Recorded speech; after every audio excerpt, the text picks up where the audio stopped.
Well, every year there's new ammunition. People complain about it all the time. What are they making new cartridges for? We've got enough. It's human evolution. We're always looking for a better mousetrap.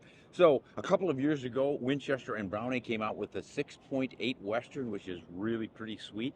And then Hornady came out with the 7 PRC. I mean, they just keep rolling. So this year we want to find out, are there some new cartridges out there? And I already know there are some new cartridges out there, but some of them are pretty darn innovative. And I think we're going to see some new technology that has never been applied to cartridges before that could really change the industry. So come with us as we find out the best, 4 or 5 new cartridges at the 2025 SHOT Show.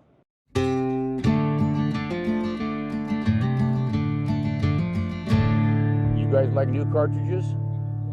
Magic big macho cartridge for a big macho elk hunter. Well, I like to think of myself as big and macho. But well, I think you can handle this one. It's the 338 ARC from Hornady. They've got the 6mm ARC, they have the 22 ARC, and now they've upped it to a 338. That's quite the jump.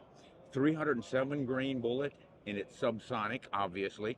But if you want a smaller bullet, I think they have a 176 grainish. Yep.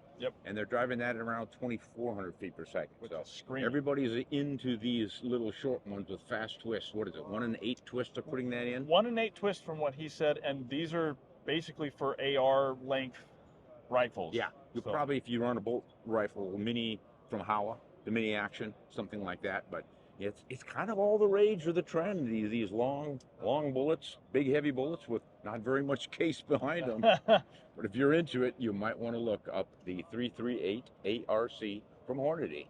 All right, it's been talked about some. We're going to talk about it some more. It's a new cartridge, new technology. We can't leave out the 7mm backcountry. No, you sure can't. This is kind of a cool diagram that shows how they form the brass. So first they start with a formed tube. You can kind of see down there that there's still the primer area. Then they heat turn it so that you get the bottom extractor groove. The extractor groove, the final form. So now you're getting that shape and the shaping the shoulder. Bottlenecked it, nectar down. Yep. And then you heat treat it, and then you get the plating and the loading. The plating is an important thing because folks have said, now wait a minute, steel case, it's going to rust. It's going to rust your rifle. You're not going to get the shot off. The bullet's going to get rusted in. You're just going to raise your pressures. They are completely coating this. The plating, the nickel plating, is inside as well as out. So that should help a lot. Stop all of the rusting issues. Now, if you're a hand loader and you start trimming it, well, then you would maybe cut that plating off and you might have an issue. So you need to be determined on what they're going to do there. But initially, I don't think you have to worry too much about any of this concern. They're doing a lot of research on this, 6 years worth. I think this is kind of the whole new program in cartridges, because it was way back in 1925 when we pushed pressures up in cartridges with the 270 Winchester. They allowed a new peak pressure of 65,000 PSI. This is going up to 80,000 PSI. They've tested it in all kinds of bolt action rifles, and the barrels, the chambers can take that pressure no problem. They wouldn't be, I don't think they'd be turning it loose if they thought people were going to be blowing themselves up. So I don't think you have to worry about that. But this is how they use a standard sized case. This is a 30-06, neck down to 28 essentially. Straighten out the walls a little bit and different things, but pretty much the same thing. Or a 280 Remington. And you just get better performance out of it because they use that steel peak alloy case that allows them to have the higher pressures, and then you get more velocity. Yeah, and people have talked about the barrel burn and the throat erosion and all that kind of stuff. But with this, you actually have a faster burning powder. Yeah, I don't know either. The question's out there. They claim that they've done some testing and they've gotten at least 1,500 rounds out of a barrel. Before. My point is, as a hunter, you don't really need to worry about this, because how many times have you shot 1,500 game animals? Yeah. You're going to have to live and hunt a long time before that happens. And even if it does, there are plenty of rounds already out there that will burn out your barrel quickly. Oh, yeah. Even faster than that. I always say, if you want to go fast, you have to pay the price. That's exactly and this goes fast. You know, we're not saying you have to buy it, but it is kind of a new innovation in cartridges. You might want to check it out. Well, we have another new cartridge that was not really announced at the SHOT Show. We just bumped into a couple of wildcatters who have created something really pretty interesting. It's called the 6mm Max. And it's based off of the 350 Legend straight wall cartridge. They've rebaited the rim just a little bit so it will work with an AR-15 bolt head. same diameter as a 223. But they are able to shoot this without a lot of undue pressure on the AR style rifles. They were, I think, kind of working for the military contract when they initially came up with this thing. So they've kept the pressures down to around 53,500 is your maximum chamber pressure, and that's in PSI, not in copper units of pressure. So it's not a high pressure cartridge. It's a 6mm, obviously, and it'll throw an 87 grain bullet, roughly with 1,700 foot-pounds of energy at the muzzle. It will remain supersonic out to 1,000 yards. It will carry over 1,000 foot-pounds of energy out to 300 yards. That tells me this little cartridge, not much bigger than a 223, but in a 6mm, is going to be a pretty effective whitetail rifle for anyone who's sensitive to recoil, younger shooters, small frame shooters. Something worth looking into. I really like innovators like this, just ordinary riflemen who think they've got a better idea and they work at it until they come up with something. And it's just got a lot of potential. So if you do like to do a little bit of wildcatting, stay tuned for the 6mm Max cartridge from BC Precision Ballistics. If you want to talk new cartridges, this is a new cartridge. I know it looks like an old cartridge. It looks like a 22 long rifle. It's the 21 Sharp. Now, before you scream and yell and say, how dare they try to replace the 22 long rifle? They're not trying to replace the 22 long rifle.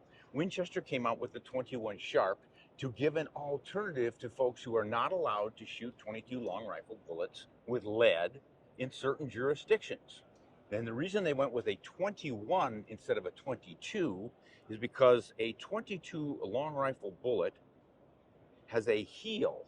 If you come in real close, you'll see that the heel of the bullet is stepped in from the full diameter of the bullet.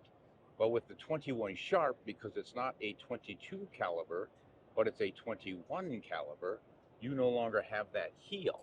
It's a full diameter bullet. This means it has a higher ballistics coefficient. The upshot is they can make the bullet about the same length as the lead bullet, but this one is copper. It's legal, and you can drive it so fast that these perform almost identically out to 75 yards, which is the distance at which most of us do our small game and varmint shooting. That's why they have the 21 Sharp. So don't get all excited and say, how dare they try to replace my 22. Long live the 22. It'll never die. We all agree. But if you need an alternative, Winchester's 21 Sharp is that alternative. Now here is a cartridge that is so new, so revolutionary, that you can't even see it yet. Rumor has it, and I think it's pretty legit, that Hornady is going to come out with the 25 Creedmoor. 25 Creedmoor. They take your 6.5 Creedmoor that everybody loves to hate, neck it down to 25 caliber. And I like this because the 25 has been kind of lost in the shuffle for the last several years. And we used to love our 25s. We had the 250 Savage, the 257 Roberts, 25 on 6, 257 Weatherby Magnum, and they sort of drifted off into no man's land. I'm glad they're starting to bring them back. Now they've got some hot new bullets. I think they have a 135 grain bullet in 257. So if you're shooting still some of the old 25s, you can see if you can stabilize and load that, but you're probably going to need a faster twist barrel. And I'm imagining that's what this 25 Creedmoor is all about. I'm assuming that's what it is too. Yeah. So even though you can't see it, you know, if you know what a 6.5 Creedmoor looks like. Yes. This right here is a modern take on a classic bullet size. Yeah. I like 25s. Used to be the #1 whitetail cartridge caliber size in the country. Really? Yeah, way back in the early part of the 20th century. We're going to have to try it again. Yes, let's do it. Whitetails beware. 25 Creedmoor, here it comes. Well, we didn't cover the 6.8 Western because it's not new this year. But I think the cartridges that we covered are pretty much everything new I've been able to find. Yeah, I can't find anything else. There are a few new ones coming out, but they're not as well known. We don't know about them yet, so it's the unknown new cartridge that nobody knows? Exactly, the unknown new cartridge that nobody knows about, but it's in the ether somewhere. So if you're up there in the ether, let us know what you find. And until then, get the cartridges that are currently being manufactured and enjoy your hunting. Hunt honest, shoot straight. No, hunt honest and shoot straight.